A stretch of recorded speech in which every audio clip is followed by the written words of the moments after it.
Some new links have emerged for one of Leeds United's star players, and we keep receiving more and more interest in this key player to the point that people are just sort of assuming that he's not going to stay at Leeds United going into next season. We've had an update on some bid status from The Athletic that gives us a little bit more depth on what's going on, why it's going on, and how it's going to go in the near future. And it does also provide something of an idea of the move's timing going forwards. Yes, I've been vague on purpose. So you can find out at this point that there are some new hints on a potential Summerville shift away from Leeds United. And whilst we're talking Summerville shifting, lots and lots of S's and other S's subscribe. Cheers. Anyway, there has been a little bit of interest in Crysencio Summerville just sort of sneaking its way in from Italy Serie A clubs, to be specific, and top end of Serie A at that. The first of the clubs that are apparently considering a move is Napoli. They're reportedly considering going in for Crysencio Summerville because, I'll be honest, last season they looked very, very bad. They're looking to add a little bit of strength, a little bit of ability out wide. Season before last, they won Serie A, which was really, really good for them. It'd been a little bit of a while, and they had some strong players like Osimhen, Kvaratskhelia, a bunch of other footballers, and basically they thought they were set. They were not set. Last season, they finished 10th in the league. No European football for them, and that is going to cause some significant problems going forwards, and they need to do a bit of a rebuild. That lack of European football at the same time means that there is a potential departure for Kvaratskhelia, which means that it's going to be very, very, very difficult for them to continue to push on without a replacement. This means they're going to look for someone young with a decent level of quality, but also there's not that much money going into Serie A. Unless, of course, you're selling players, which they would be for Kvaratskhelia, but they need to add in other areas of the squad at the same time. So I can genuinely feel that they would look at someone of Summerville's sort of price range and ability, someone that can grow with them and take them back into those European places. I do think Summerville is well suited for that, because Serie A is a sort of very end-to-end counter league a lot of the time, and that's what Summerville was quite good at. And I feel like he could very much thrive in that Napoli side if they build properly. Another side that is interested in him is Juventus, and let's be honest, they will likely have funds available. It's Juventus, it's one of the biggest clubs in Italy, and they also came out of last season very, very disappointed. They pushed Napoli reasonably hard the season before last. I'll have a quick look at where they finished, if Google wants to go a little bit faster, but it doesn't at the moment, which is fun. No, they didn't. They finished 7th the season before last. I don't know who I was thinking of, but they came 3rd last season, which you'd think is a decent bit of development, but at the same time, in those 38 matches last season, their attacking was fairly poor. They scored a total of 54 goals, whilst Atalanta, below them, scored 72. The next team up from them, AC Milan, scored 76. So basically, they need a lot more goals. Defensively solid, fine, fantastic.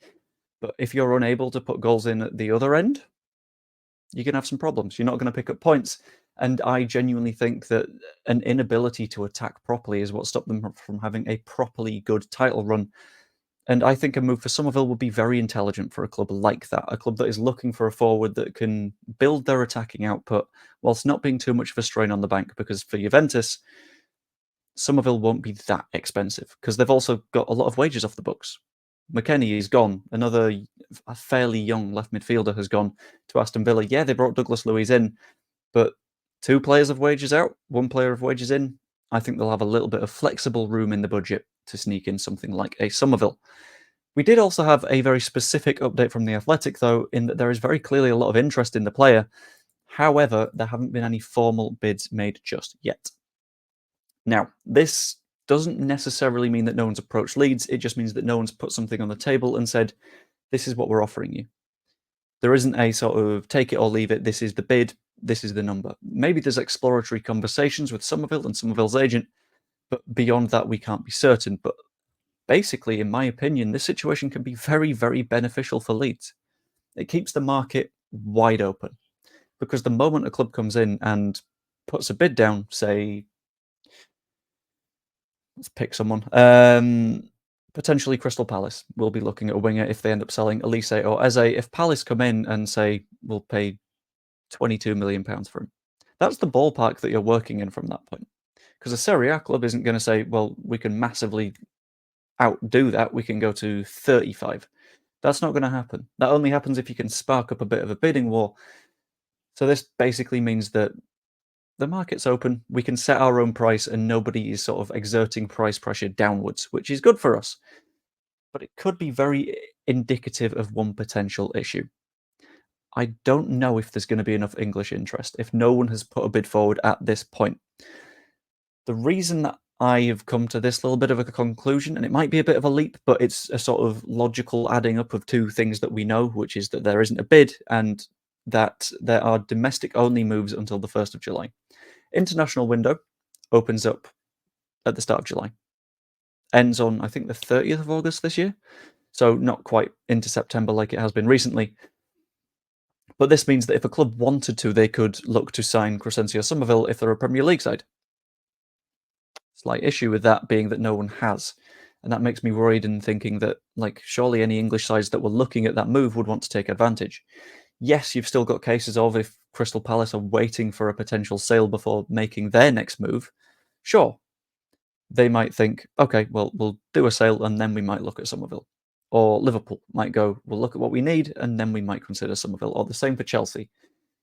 But the fact that no one's sort of biting the club's hand off tells me that maybe a domestic move isn't necessarily on the cards. Because maybe there isn't that instinctive want for Crysencio Summerville there right now. And that can be off-putting to a player. If they don't want him as is, they only want him just in case. And it does sort of give you an indication of the timing of any move. Summerville is theoretically one of the players that can be an early mover. He can move to another club in England before the 1st of July, and he's not got that bogged downness that a lot of players will have in that he's going to tell his agent, don't talk to me about club stuff. I'm with my country at the moment, because he didn't get picked for the Netherlands. Theoretically, he can move as early as he wants. But a lack of interest from England means that we might have to wait. At least a lack of interest right now. So I feel like it's looking like it's likely to be, I've said the word like quite a lot there, but I'm going to roll with it, the international window rather than the domestic one. It doesn't matter whether it is a foreign or domestic move.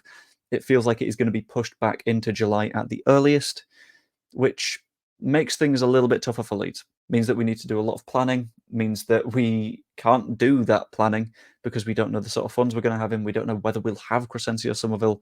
We're at least 2 weeks away from a move, and that is 2 weeks of being put back in terms of what we're going to do in the transfer window ourselves, which isn't good. I said earlier in the window that we need to get things done as soon as possible, so we've got that full pre-season, and this is a slight concern to me. But at the same time, some doubt it'll move at all, because there's been reports that Summerville likes it at Leeds and might not necessarily want to move. Either way, I'm not entirely sure what will happen, but I kind of want to know what you guys think. Let me know in the comments down below what your thoughts are on the Crysencio Summerville move. Where is he going to move? Is he going to move in the slightest? I guess we'll have to find out. I hope you enjoyed the video. If you did, pop a like on it, subscribe if you're not yet, and you could even be a channel member. All that revenue is still going towards Prostate Cancer UK. In my live streams as well, pop in. Let me know if you want adding to the sort of sweepstakey thing. The overall prize for that is a Prostate Cancer UK donation in your name, all coming from me, but either way, it's fine. The number of people that take part in that is basically the amount of money that I'll be putting into it. Hope you enjoyed the stream. I'll see you later. I wish the sun had come out. At the moment, the UK is still feeling like Winterville. See you later.